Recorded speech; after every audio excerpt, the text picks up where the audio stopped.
시편 144편 12절에서 15절까지 말씀입니다.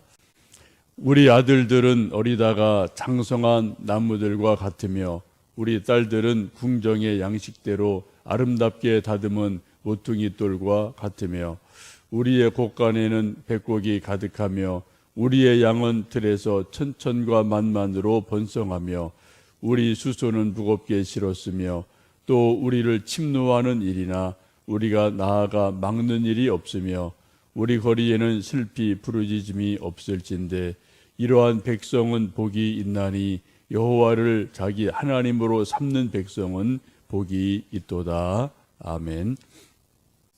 시편 144편은 그 표제가 다윗의 시라고 되어 있는데 아주 오래된 성경 70인역이라는 오래된 성경에 보시면 다윗이 골리앗을 쳐서 이긴 후에라는 조금 더 부연 설명이 있는 표제가 있습니다.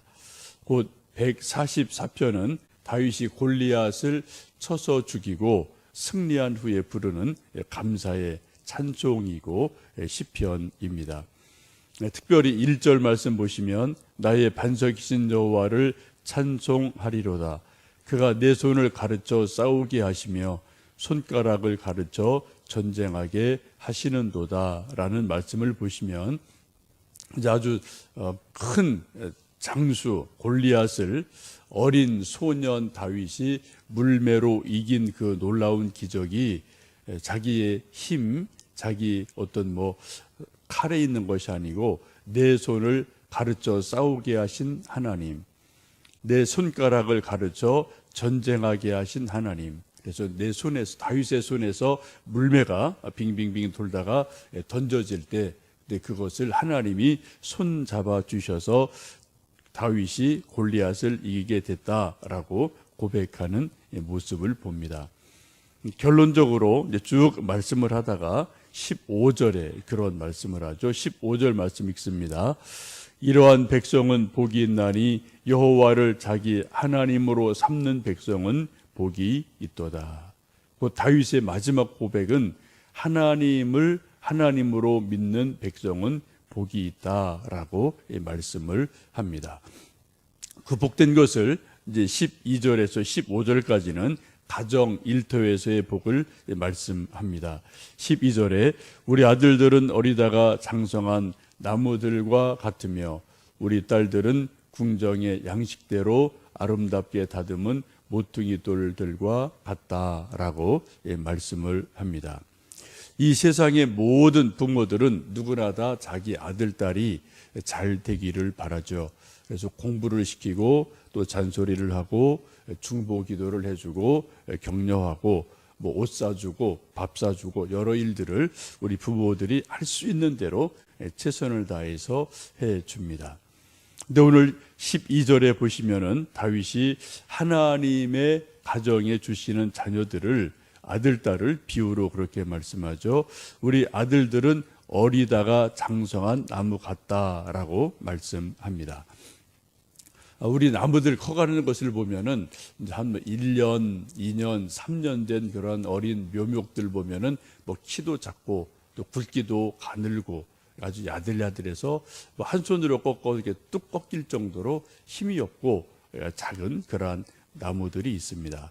그런 나무들을 밭에 혹은 산에 잘 심어주면 한 20년, 30년, 40년 자라면 아주 큰 나무가 돼서 우리 사람들이 손으로 그 나무를 꺾을 수 없죠.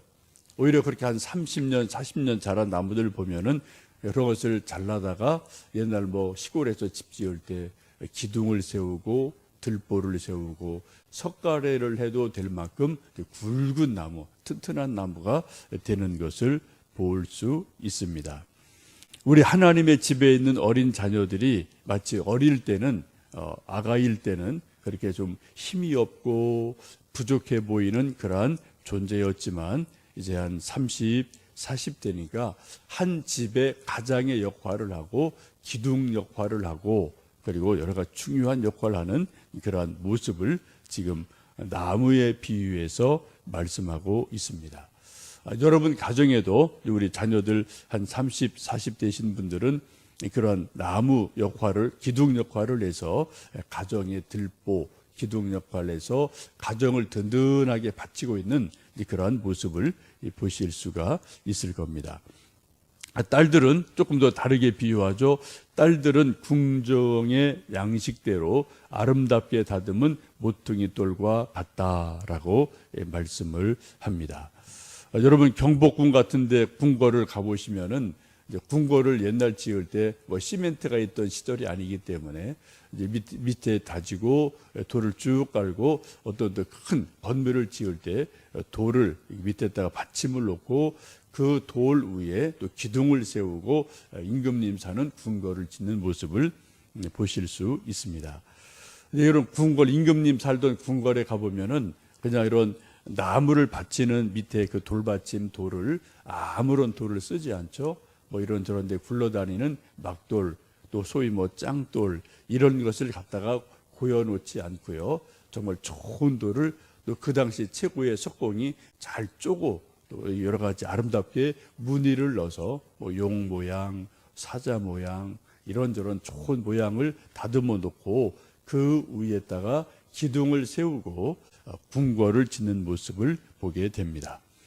오늘 다윗이 말하기를 우리 하나님의 집에 있는 또 하나님을 믿는 사람들의 집의 딸들의 모습을 마치 양식, 궁전의 양식대로 아름답게 다듬은 모퉁이 돌과 같다라고 말씀합니다. 돌 중에서도 그냥 돌이 아니라 가장 아름다운 돌, 가장 멋진 돌이라고 말하고요. 마치 집이 돌 위에 기둥을 세워서 어떤 집을 짓고 궁궐을 짓는 것처럼 우리 아들, 딸들이 성장하고 나면 이제 각자 부모를 떠나서 또 딸과 또 다른 아들이 만나서 어떤 그 모퉁이 돌 역할을 하고 기둥 역할을 해서 각자 아름다운 집을 지어가는 모습을 아주 아름다운 모퉁이 돌 혹은 기둥 같은 큰 나무 이러한 모습으로 상징을 하고 있습니다. 여기 계신 분이 뭐 그러한 삶을 이미 살아오셨고 또 우리의 자녀들이 이제 앞으로 또 성장하면 이제 이런 아름다운 모습을 연출하고 가정을 만들어 가게 되죠. 그런 가정에 13절, 14절 보시면 일터해 주시는 복을 말씀합니다. 우리 13절, 14절 이렇게 읽습니다. 우리의 곳간에는 백곡이 가득하며 우리의 양은 들에서 천천과 만만으로 번성하며 우리 수소는 무겁게 실었으며 또 우리를 침노하는 일이나 우리가 나아가 막는 일이 없으며 우리 거리에는 슬피 부르짖음이 없을진데 라고 이제 고백을 하죠. 지금 이렇게 아름다운 아들과 딸이 만들어낸 가정에서 하나님이 주시는 복을 이렇게 말씀을 합니다. 옛날 시대는 대개 이제 농경 시대, 목축하는 시대였기 때문에 그 시대에 걸맞게 아름답게 풍성한 모습을 말씀합니다. 곳간에는 백곡이 가득하다라고 말씀을 하죠. 시골에도 지금 보면 이제 추수를 거의 다 해서 창고 곳간에 이런저런 곡식들이 가득가득 차 있게 되는데 그런 넉넉함, 풍년들은 모습을 말씀을 합니다. 또 양들은 들에서 천천만만으로 번성해서 자꾸 새끼를 잘 낳고 여러 가지 잘 자라는 모습을 말씀합니다. 옛날 시골에서 닭이든 돼지, 이제 소를 키울 때 보면은 돼지가 새끼 한 번 낳아도 시골 집에서는 큰 뭐 경사스러운 일이고요. 또 이제 암소가 송아지를 낳으면 이거 정말 큰 일이죠. 그래서 뭐 아주 많은 어른들이 즐거워하던 모습을 볼 수 있습니다. 들에 있는 양 이런 것들이 천천만만으로 번성하는 복을 하나님이 주심하고 약속합니다. 또 14절 보시면은 수소가 무겁게 수레에 싣고 곡식을 싣고 들어오는 모습을 말합니다. 요즘은 뭐 트랙터나 경운기로 이제 일을 하지만 옛날에는 소 끄는 이제 달구지로 수레로 또 짐들을 옮겨 실었던 시절이 있는데 그때 보면 저도 그런 풍경이 눈에 선하거든요. 막 가을 거지하고 누렇게 익은 그런 볕단들을 이제 베어서 수레에 가득 싣고 그럼 소가 또 그 무거운 수레를 또 끄느냐고 헉헉거리고 힘들어하던 모습을 이제 보게 됩니다. 요즘은 뭐 다 이제 기계가 좋아서 트랙터로 그냥 논에서 바로 그냥 벼를 베면 거기서 또 탈곡을 해서 또 바로 이제 뭐 짚은 짚대로 분리하고 또 이제 벼는 벼대로 이제 또 분리해서 바로 또 푸대에 넣는 그런 좋은 시절이 됐지만 옛날만 해도 벼를 집으로 갖고 와서 또 마당에서 탈곡기로 탈곡을 하고 또 이제 풍구를 해서 또 이제 뭐 또 버릴 것 버리고 알곡만 보고 하던 그런 시절들이 있는데, 근데 저도 어릴 때 쭉 이제 뭐 이게 들에 나가서 조금 도와드리고 저녁 해질 무렵에 수소가 끄는 큰 달구지에 정말 높이까지 볕단을 쌓고 그러면 무거워서 소가 그것을 끄느냐고 헉헉거리고 이제 오는 그런 모습을 본 적이 있습니다. 그처럼 풍년이 들어서 집마다 넉넉함을 주시는 하나님의 은혜를 지금 찬양하고 있습니다. 그런데 마지막으로 이 하나님 믿는 가정과 나라에 주시는 복이 뭐냐 하면은 14절 앞부분도 보시면은 우리를 침노하는 일이나 우리가 나아가 막는 일이 없으며 우리 거리에는 슬피 부르짐이 없을진데 라고 말씀하죠. 곧 이것은 전쟁이 없는 평화한 모습을 지금 말씀하고 있습니다.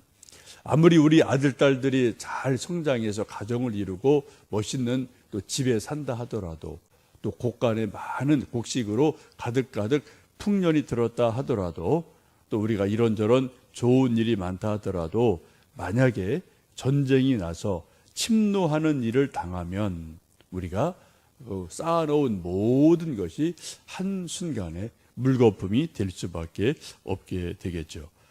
지금 우리가 늘 북한으로부터 어떤 핵의 위협을 당하고 또 뭐 연세 높은 분들은 6.25 이제 뭐 경험이 있고 이런 저런 것을 보면 우리가 아직까지도 이제 안전지대에 살고 있지 않다는 그러한 불안한 마음들이 문득 들 때가 있습니다.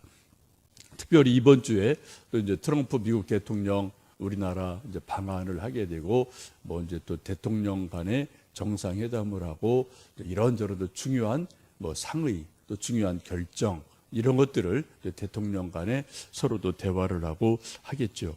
우리가 나라 위에 기도할 때 이번 양국 대통령의 이제 이런 만남을 통해서 이 나라가 좀 더 굳건하게 안보 문제가 좀 단단하게 좀 매듭이 되어지고 또 우리 백성들도 또 깨어서 기도해야 되고 또 우리 정치 지도자들이나 많은 지도자들이 또 하나님 앞에 기도함으로 이 땅에 슬피 부르짖는 일, 전쟁으로 인해서 침노당하는 일, 이런 일이 없도록 우리가 좀 깨어 기도해야 될 때인 줄로 압니다.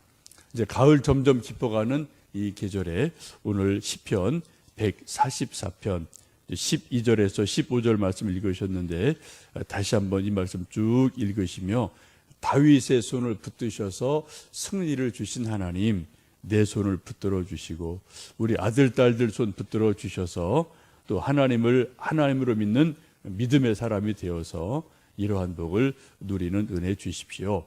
기도하고 또 그러한 열매를 누리는 복된 하루 되시기를 주님의 이름으로 축복합니다. 함께 기도하시겠습니다.